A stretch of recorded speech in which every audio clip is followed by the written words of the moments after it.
Olá! Hoje a gente vai mergulhar num argumento que faz uma ponte bem direta, sabe? Ele liga supostas medidas de controle da internet lá na Rússia com todo esse debate que está rolando aqui no Brasil sobre a regulamentação das plataformas. A fonte que nós analisamos traça um paralelo que, na visão dela, é bem preocupante. Então vamos entender direitinho os pontos dessa conexão. E para começar, o ponto de partida do material é essa citação aqui, que é bem impactante. A alegação é que uma música infantil estaria sendo usada na Rússia para, de certa forma, normalizar a falta de internet.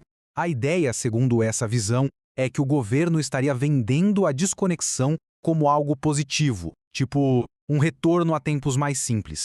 Essa é uma peça-chave na construção do argumento que a gente vai explorar agora. Bom, para organizar essa análise toda, a gente dividiu nosso roteiro em 4 partes. Primeiro, vamos ver as alegações sobre o que estaria acontecendo na Rússia.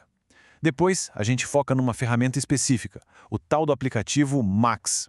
Em seguida, vem a ponte que a fonte constrói com o Brasil. E, por fim, a gente abre para uma reflexão mais ampla sobre o futuro da informação. Ok, vamos lá. Começando pela primeira parte, o foco agora é nas alegações bem específicas sobre os acontecimentos em Moscou, tudo conforme descrito na fonte. A afirmação principal é essa aí, bem direta. O coração de Moscou estaria passando por um blackout de internet totalmente deliberado. O relato descreve um cenário onde coisas simples do dia a dia, como usar o GPS ou mandar uma mensagem, se tornaram praticamente impossíveis. Um verdadeiro caos na rotina da cidade. E olha, aqui a análise da fonte fica bem interessante. O porquê desse blackout?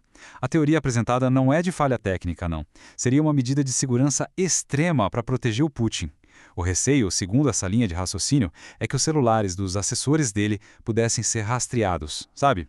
E aí pronto, revelariam a localização de um encontro secreto e permitiriam um ataque de precisão. A fonte até compara com o que aconteceu com o general iraniano Soleimani. Ou seja, a desconexão seria, na verdade, uma tática de defesa.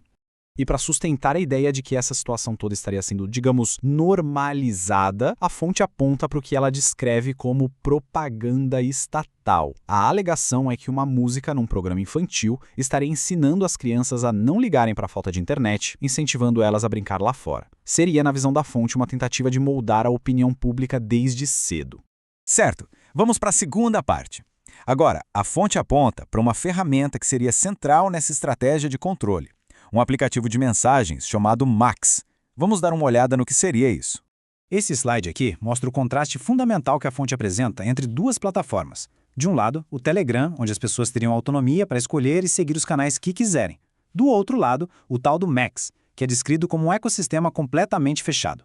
Nesse modelo, só canais pré-aprovados pelo governo ficariam visíveis e o conteúdo de certas figuras da mídia estatal seria obrigatório, sem nem ter a opção de parar de seguir. Segundo o argumento, isso simplesmente acabaria com espaço para qualquer voz independente. E o ponto crucial aqui, segundo a fonte, é que o Max não seria só um aplicativo de mensagem. Ele se tornaria uma ferramenta de vigilância em massa.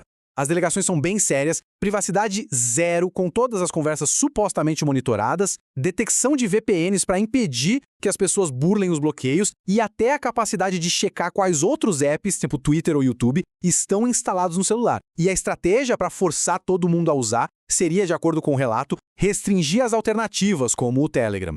Agora, o eixo da análise muda completamente. A partir daqui, vamos detalhar como a fonte que a gente está examinando conecta todo esse cenário russo com o debate sobre a regulamentação da internet aqui no Brasil. Bom, aqui está a tese central da fonte. A ideia de que a discussão sobre regulamentar as Big Techs no Brasil seria, na verdade, parte de uma agenda maior. Uma agenda de controle do fluxo de informação, que seguiria um modelo que a fonte enxerga como muito parecido com o russo. A preocupação que ela expressa é que esse discurso de regulamentação serviria como uma fachada para o controle. Para exemplificar o ponto dela, a fonte usa este caso específico. O contexto era uma discussão no Supremo Tribunal Federal sobre quebra de sigilo de usuários indeterminados do Google. Aí, segundo o relato, um clipe editado distorceu completamente o debate, fazendo parecer que a discussão era sobre quebrar o sigilo de um banco. A fonte argumenta que isso não foi um simples mal-entendido, mas sim o que ela descreve como uma campanha de desinformação deliberada, organizada de cima para baixo por perfis pagos para atacar um ministro específico. E isso tudo nos leva à teoria mais ampla que sustenta o argumento da fonte. Ela contrapõe 2 modelos de informação. O primeiro é o de baixo para cima, que seria o da internet, descrito como algo orgânico, descentralizado com um monte de vozes independentes. O outro é o modelo de cima para baixo, mais tradicional, onde poucas fontes de mídia controlam e distribuem a informação. A fonte então vai além e atribui esses modelos a lados políticos. Segundo a análise dela, a direita se alinharia com o modelo orgânico, enquanto a esquerda preferiria o controle centralizado. É importante frisar que essa é a categorização política feita pela própria fonte que a gente está analisando, ok? Chegamos à nossa parte final. Agora, vamos juntar os argumentos apresentados e olhar para as questões mais amplas que eles levantam sobre o nosso ambiente digital hoje. Em resumo, o que a fonte nos apresenta é um conflito fundamental.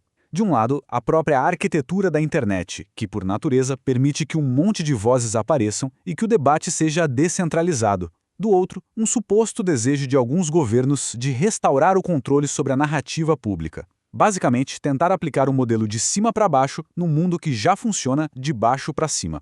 E no final dessa análise toda fica uma questão central para a gente pensar. Ao ponderar os argumentos que a fonte apresentou, a pergunta que fica é: onde termina a regulação necessária do ambiente online para coibir crimes e desinformação e onde começa o controle da informação pública? É uma linha bem tênue e, sem dúvida nenhuma, é o debate mais importante sobre o futuro da nossa vida digital.